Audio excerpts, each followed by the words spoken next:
KaraokeBooks. Discourse on the Method. René Descartes. Translated by John Veitch. Part 3. And finally, as it is not enough, before commencing to rebuild the house in which we live, that it be pulled down, and materials and builders provided, or that we engage in the work ourselves, according to a plan which we have beforehand carefully drawn out, but as it is likewise necessary that we be furnished with some other house in which we may live commodiously during the operations, so that I might not remain irresolute in my actions, while my reason compelled me to suspend my judgment, and that I might not be prevented from living thenceforward in the greatest possible felicity, I formed a provisory code of morals, composed of 3 or 4 maxims, with which I am desirous to make you acquainted. The first was to obey the laws and customs of my country, adhering firmly to the faith in which, by the grace of God, I had been educated from my childhood, and regulating my conduct in every other matter according to the most moderate opinions, and the farthest removed from extremes, which should happen to be adopted in practice with general consent of the most judicious of those among whom I might be living. For as I had from that time begun to hold my own opinions for naught because I wished to subject them all to examination, I was convinced that I could not do better than follow in the meantime the opinions of the most judicious. And although there are some perhaps among the Persians and Chinese as judicious as among ourselves, expediency seemed to dictate that I should regulate my practice conformably to the opinions of those with whom I should have to live, and it appeared to me that, in order to ascertain the real opinions of such, I ought rather to take cognizance of what they practiced than of what they said, not only because, in the corruption of our manners, there are few disposed to speak exactly as they believe, but also because very many are not aware of what it is that they really believe. For, as the act of mind by which a thing is believed is different from that by which we know that we believe it, the one act is often found without the other. Also, amid many opinions held in equal repute, I chose always the most moderate, as much for the reason that these are always the most convenient for practice, and probably the best, for all excess is generally vicious, as that, in the event of my falling into error, I might be at less distance from the truth than if, having chosen one of the extremes, it should turn out to be the other which I ought to have adopted.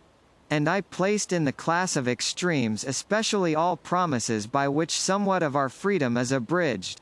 Not that I disapproved of the laws which, to provide against the instability of men of feeble resolution, when what is sought to be accomplished is some good, permit engagements by vows and contracts binding the parties to persevere in it, or even, for the security of commerce, sanction similar engagements where the purpose sought to be realized as indifferent.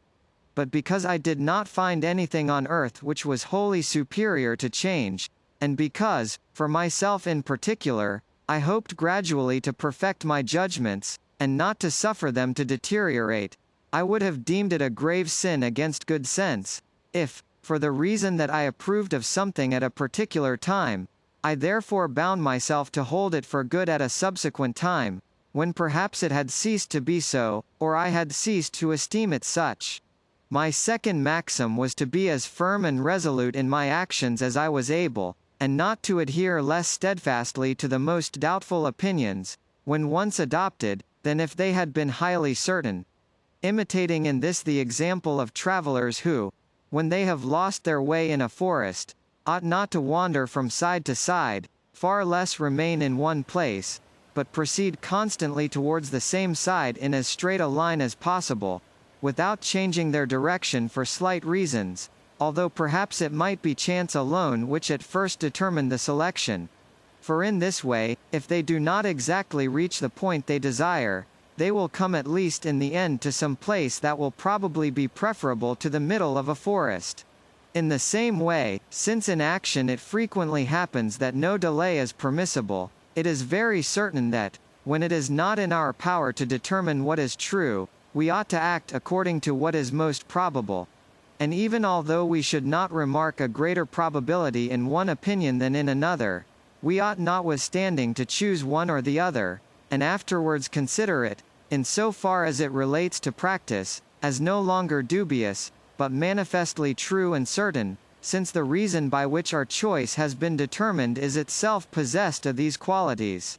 This principle was sufficient thenceforward to rid me of all those repentings and pangs of remorse that usually disturb the consciences of such feeble and uncertain minds as, destitute of any clear and determinate principle of choice, allow themselves one day to adopt a course of action as the best, which they abandon the next, as the opposite. My third maxim was to endeavor always to conquer myself rather than fortune, and change my desires rather than the order of the world, and in general, accustom myself to the persuasion that, except our own thoughts, there is nothing absolutely in our power, so that when we have done our best in things external to us, all wherein we fail of success is to be held, as regards us, absolutely impossible. And this single principle seemed to me sufficient to prevent me from desiring for the future anything which I could not obtain, and thus render me contented. For since our will naturally seeks those objects alone which the understanding represents as in some way possible of attainment, it is plain that if we consider all external goods as equally beyond our power, we shall no more regret the absence of such goods as seem due to our birth, when deprived of them without any fault of ours, than our not possessing the kingdoms of China or Mexico, and thus making, so to speak, a virtue of necessity. We shall no more desire health in disease, or freedom in imprisonment, than we now do bodies incorruptible as diamonds. But I confess there is need of prolonged discipline and frequently repeated meditation to accustom the mind to view all objects in this light.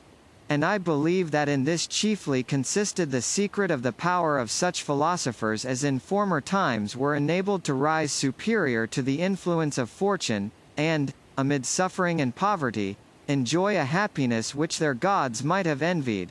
For, occupied incessantly with the consideration of the limits prescribed to their power by nature, they became so entirely convinced that nothing was at their disposal except their own thoughts, that this conviction was of itself sufficient to prevent their entertaining any desire of other objects. And over their thoughts they acquired a sway so absolute, that they had some ground on this account for esteeming themselves more rich and more powerful, more free and more happy, than other men who, whatever be the favors heaped on them by nature and fortune, if destitute of this philosophy, can never command the realization of all their desires.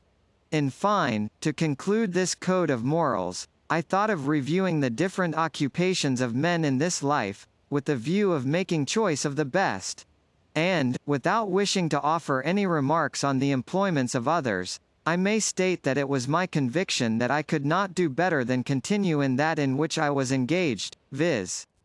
in devoting my whole life to the culture of my reason, and in making the greatest progress I was able in the knowledge of truth, on the principles of the method which I had prescribed to myself. This method, from the time I had begun to apply it, had been to me the source of satisfaction so intense as to lead me to believe that more perfect or more innocent could not be enjoyed in this life, and as by its means I daily discovered truths that appeared to me of some importance, and of which other men were generally ignorant, the gratification thence arising so occupied my mind that I was wholly indifferent to every other object. Besides, the three preceding maxims were founded singly on the design of continuing the work of self-instruction. For since God has endowed each of us with some light of reason by which to distinguish truth from error, I could not have believed that I ought for a single moment to rest satisfied with the opinions of another, unless I had resolved to exercise my own judgment in examining these whenever I should be duly qualified for the task. Nor could I have proceeded on such opinions without scruple, had I supposed that I should thereby forfeit any advantage for attaining still more accurate, should such exist. And, in fine, I could not have restrained my desires, nor remained satisfied had I not followed a path in which I thought myself certain of attaining all the knowledge to the acquisition of which I was competent, as well as the largest amount of what is truly good which I could ever hope to secure, inasmuch as we neither seek nor shun any object except in so far as our understanding represents it as good or bad. All that is necessary to right action is right judgment, and to the best action the most correct judgment, that is, to the acquisition of all the virtues with all else that is truly valuable and within our reach. And the assurance of such an acquisition cannot fail to render us contented. Having thus provided myself with these maxims, and having placed them in reserve along with the truths of faith, which have ever occupied the first place in my belief, I came to the conclusion that I might with freedom set about ridding myself of what remained of my opinions. And, inasmuch as I hoped to be better able successfully to accomplish this work by holding intercourse with mankind, than by remaining longer shut up in the retirement where these thoughts had occurred to me, I betook me again to travelling before the winter was well ended. And, during the 9 subsequent years, I did nothing but roam from one place to another, desirous of being a spectator rather than an actor in the plays exhibited on the theatre of the world. And, as I made it my business in each matter to reflect particularly upon what might fairly be doubted and prove a source of error, I gradually rooted out from my mind all the errors which had hitherto crept into it. Not that in this I imitated the skeptics who doubt only that they may doubt, and seek nothing beyond uncertainty itself. For, on the contrary, my design was singly to find ground of assurance, and cast aside the loose earth and sand, that I might reach the rock or the clay. In this, as appears to me, I was successful enough. For, since I endeavored to discover the falsehood or incertitude of the propositions I examined, not by feeble conjectures, but by clear and certain reasonings, I met with nothing so doubtful as not to yield some conclusion of adequate certainty, although this were merely the inference, that the matter in question contained nothing certain. And, just as in pulling down an old house, we usually reserve the ruins to contribute towards the erection, so, in destroying such of my opinions as I judged to be ill-founded, I made a variety of observations and acquired an amount of experience of which I availed myself in the establishment of more certain. And further, I continued to exercise myself in the method I had prescribed. For, besides taking care in general to conduct all my thoughts according to its rules, I reserved some hours from time to time which I expressly devoted to the employment of the method in the solution of mathematical difficulties, or even in the solution likewise of some questions belonging to other sciences, but which, by my having detached them from such principles of these sciences as were of inadequate certainty, were rendered almost mathematical.